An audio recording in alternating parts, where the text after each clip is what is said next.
નમસ્તે મિત્રો, આજના ગુજરાત સમાચારની અંદર આપ સર્વ સાથે મિત્રોનું ફરી એકવાર સ્વાગત છે. તો આજના સમાચાર વિશે વાત કરું તે પહેલાં તમને જણાવી દઉં કે વિડીયો ખૂબ જ અગત્યનો છે અને આજના સમાચારની અંદર ખેડૂત ઉપયોગી સમાચારો વિશે વાત કરેલી છે. તો વિડીયોને છેલ્લે સુધી જોતા રહેજો અને ચેનલને હજુ સુધી સબસ્ક્રાઇબ ના કરી હોય તો તે પણ કરી લેજો. તો મિત્રો વાત કરીએ આજના પ્રથમ સમાચારને લઈને.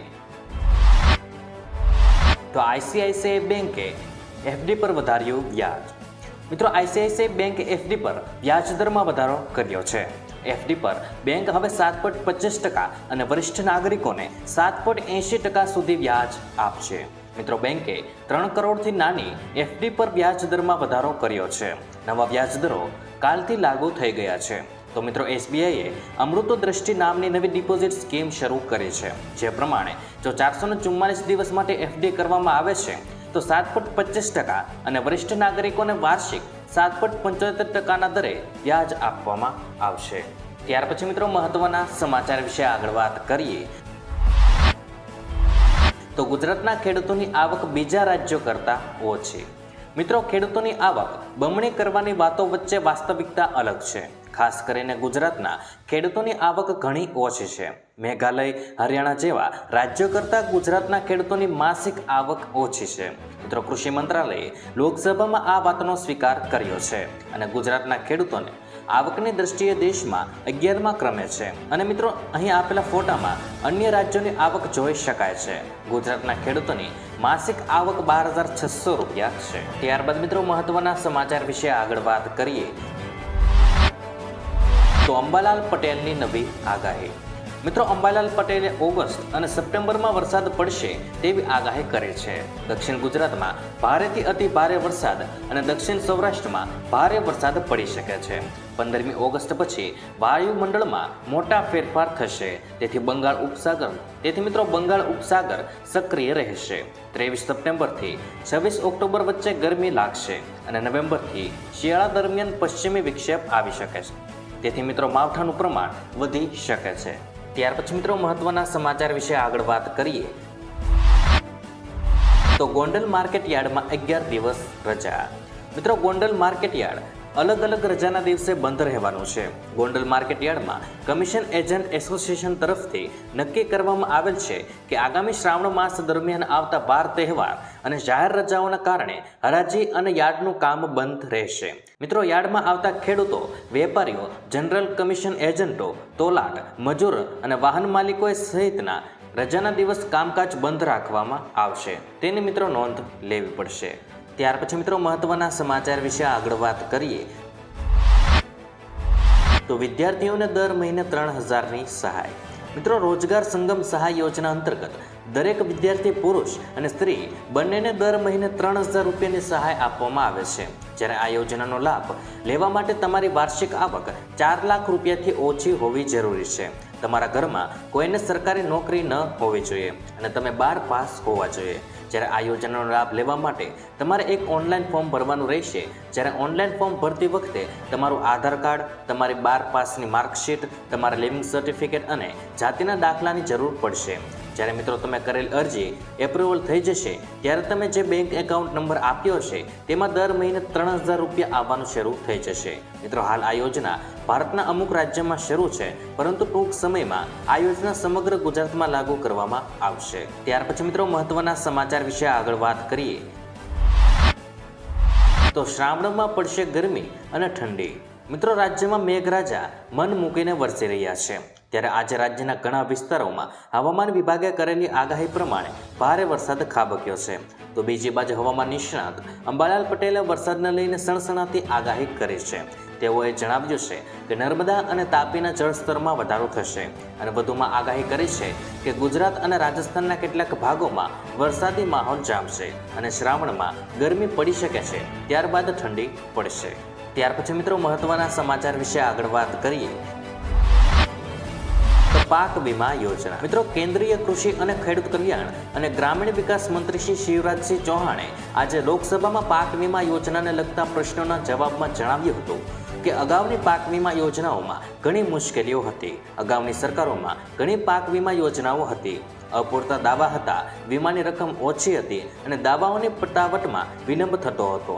ખેડૂતો અને ખેડૂત સંગઠનોએ ઘણા વાંધા હતા. મિત્રો, શ્રી ચૌહાણે જણાવ્યું હતું કે મને એ કહેતા ગર્વ થાય છે કે પ્રધાનમંત્રી શ્રી નરેન્દ્ર મોદી નવી પ્રધાનમંત્રી ફસલ વીમા યોજના લઈને આવ્યા છે. અગાઉ પાક વીમા માટે 3,51,00,000 અરજીઓ આવી હતી અને હવે 8,69,00,000 અરજીઓ આવી છે, જ્યારે ગ્રોસ વીમાની રકમ વધીને 2,71,00,000 કરોડ રૂપિયાથી વધુની થઈ ગઈ છે. ખેડૂતોએ મિત્રો 32,404 કરોડ રૂપિયાનું પ્રીમિયમ ચૂકવ્યું છે અને મિત્રો તેના બદલામાં તેમને 1,64,00,000 કરોડ રૂપિયાનો ક્લેમ આપવામાં આવ્યો છે. ત્યાર પછી મિત્રો મહત્વના સમાચાર વિશે આગળ વાત કરીએ તો ખેડૂતોને સ્માર્ટફોન સહાય. મિત્રો, રાજ્ય સરકાર દ્વારા સ્માર્ટફોન સહાય માટે આ ખેડૂતો પોર્ટલ 18 જૂનથી 23 જૂન સુધી લાભાર્થી માટે અરજી માટેની અવધિ હતી અને મિત્રો એમાં ઘણા ખેડૂતોએ ફોર્મ ભર્યા છે. રાજ્યમાં 21,295 સ્માર્ટફોનમાં યોજના લાભાર્થી સામે 1,57,760 લાભાર્થીઓએ અરજી કરેલી છે. આ ખેડૂતો પોર્ટલ મારફત આ માહિતી મિત્રો તંત્રને મળે છે અને સરકાર સ્માર્ટફોન માટે 4,000ની સહાય ખેડૂતોને આપે છે. ત્યાર પછી મિત્રો મહત્વના સમાચાર વિશે આગળ વાત કરીએ તો જાદુ ટોણા વચ્ચે નવો કાયદો. મિત્રો, ગુજરાત સરકારે ગેરકાયદેસર તાંત્રિક પ્રવૃત્તિઓ, કાળો જાદુ અને અઘોરી વિધિઓને રોકવા માટે કાયદો લાવવાનો નિર્ણય કર્યો છે. ગૃહ વિભાગે ગુજરાત હાઈકોર્ટને જાણ કરી હતી કે કાળો જાદુ અને અઘોરી પ્રથા જેવી અમાનવીય પ્રવૃત્તિઓ પર અંકુશ લાવવા માટે કાયદો બનાવવા માટેનો ડ્રાફ્ટ બિલ ગુજરાત વિધાનસભામાં આગામી સત્રમાં લાવવામાં આવશે. ત્યાર પછી મિત્રો મહત્વના સમાચાર વિશે આગળ વાત કરીએ તો પરેશભાઈ ગોસ્વામીની આગાહી. મિત્રો, પરેશભાઈ ગોસ્વામીએ આગાહી કરતા જણાવ્યું છે કે ગુજરાત પર વરસાદ લાવનારી 2 સિસ્ટમ હતી જે દૂર થઈ ગઈ છે, એટલે કે આજથી વરાપનો માહોલ મોટા ભાગના વિસ્તારોમાં જોવા મળશે. હાલ મોટો વરસાદ થાય તેવી કોઈ શક્યતા નથી.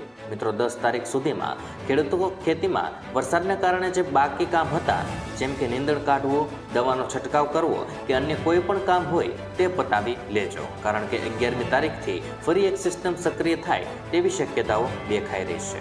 ત્યાર પછી મિત્રો મહત્વના સમાચાર વિશે આગળ વાત કરીએ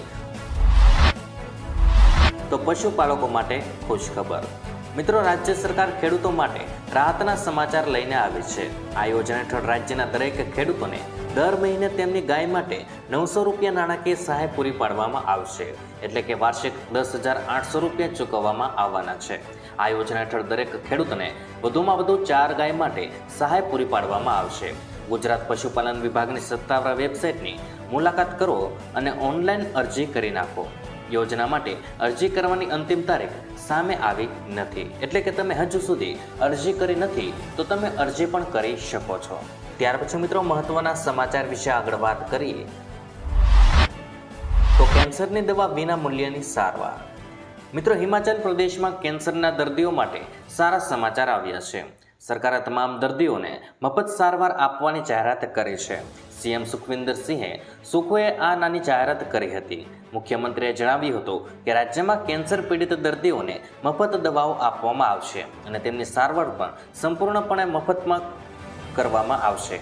સરકારી હોસ્પિટલોમાં 42 દવાઓ વિના મૂલ્યે અપાશે અને મિત્રો કેન્દ્રની સારવાર માટે વપરાતી ટેસ્ટુઝુમ્માબ રસીનો પણ સમાવેશ થાય છે, જેની કિંમત લગભગ 40,000 રૂપિયા છે.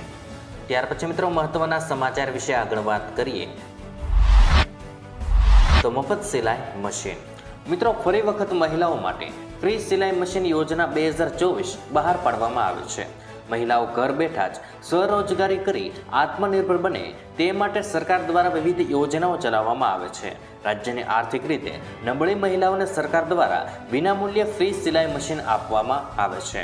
માનવ કલ્યાણ યોજના 2024 હેઠળ 1 જુલાઈથી વિવિધ સાધન સહાય આપવામાં આવી રહી છે. મિત્રો, અહીં આપેલ વેબસાઇટને અનુસરીને તમે ઓનલાઈન મફત સિલાઈ મશીન માટે અરજી કરી શકો છો. ત્યાર પછી મિત્રો આજની હવામાન આગાહી વિશે વાત કરીએ તો 2 દિવસથી ગુજરાતમાં વરસાદનું જોર ઘટ્યું છે. આજે પણ રાજ્યના કેટલાક ભાગોમાં હળવોથી મધ્યમ વરસાદ થઈ શકે છે, ત્યારે આવતીકાલથી રાજ્યમાં ફરી ધોધમાર મેઘાવી માહોલ જામી શકે છે. હવામાન વિભાગ દ્વારા કરવામાં આવેલી આગાહી અનુસાર 8 થી 10 ઓગસ્ટ દરમિયાન બનાસકાંઠા, વલસાડ, નવસારી, સાબરકાંઠા સહિતના જિલ્લાઓમાં ભારે વરસાદ થવાની શક્યતા છે. તેમજ અમદાવાદ સહિતના જિલ્લાઓમાં 13 ઓગસ્ટ સુધી હળવોથી મધ્યમ વરસાદ વરસી શકે છે. મિત્રો 9 ઓગસ્ટના રોજ બનાસકાંઠા, સાબરકાંઠા, ભાવનગર, ભરૂચ, સુરત, નવસારી અને વલસાડમાં ભારે વરસાદની શક્યતા છે. જ્યારે કચ્છ, પાટણ, મહેસાણા, મોરબી, સુરેન્દ્રનગર, બોટાદ, અમરેલી, ગીર સોમનાથ, જૂનાગઢ, પોરબંદર, દેવભૂમિ દ્વારકા, રાજકોટ, જામનગર, ગાંધીનગર, અમદાવાદ, અરવલ્લી, મહીસાગર, દાહોદ, પંચમહાલ, તાપી અને ડાંગમાં હળવોથી મધ્યમ વરસાદ થઈ શકે છે. જ્યારે મિત્રો 10 ઓગસ્ટના રોજ બનાસકાંઠા, સાબરકાંઠા, ભાવનગર, નવસારી અને વલસાડમાં ભારે વરસાદની શક્યતા છે. સાથોસાથ મિત્રો ભરૂચ, સુરત, તાપી, ડાંગ, નર્મદા, વડોદરા, ખેડા, આણંદ, અમદાવાદ, સુરેન્દ્રનગર, મોરબી, બોટાદ, અમરેલી, ગીર સોમનાથ, જૂનાગઢના જિલ્લા, પોરબંદર, રાજકોટ, દેવભૂમિ દ્વારકાનો વિસ્તાર અને જામનગરમાં હળવોથી મધ્યમ વરસાદ થઈ શકે છે. તો મિત્રો આજના દરેક સમાચાર અહીં કામના પૂર્ણ થાય છે. આપને કહેવા લાગ્યા એ કોમેન્ટ બોક્સમાં જણાવી દેજો. અને વિડીયો કામનો લાગ્યો હોય, સમાચાર ઉપયોગી લાગ્યા હોય તો મિત્રો આ વિડીયોને એક લાઇક કરી દેજો, જેથી કરીને અમને પ્રોત્સાહન મળતું રહે અને દરરોજના ખેડૂતને લગતા, હવામાનને લગતા અને ગુજરાતમાં પળે પળના સમાચાર મેળવવા માટે ગુજરાતની આ ચેનલ તાતની વાતને સબસ્ક્રાઇબ કરી લેજો, જેથી કરીને ગુજરાતની દરેક અપડેટ્સ તમને મળતી રહે. તો મિત્રો હું મળીશ તમને આવતીકાલે નવા સમાચારો સાથે અને નવી માહિતી સાથે. ત્યાં સુધી મિત્રો મને રજા આપશો. ધન્યવાદ.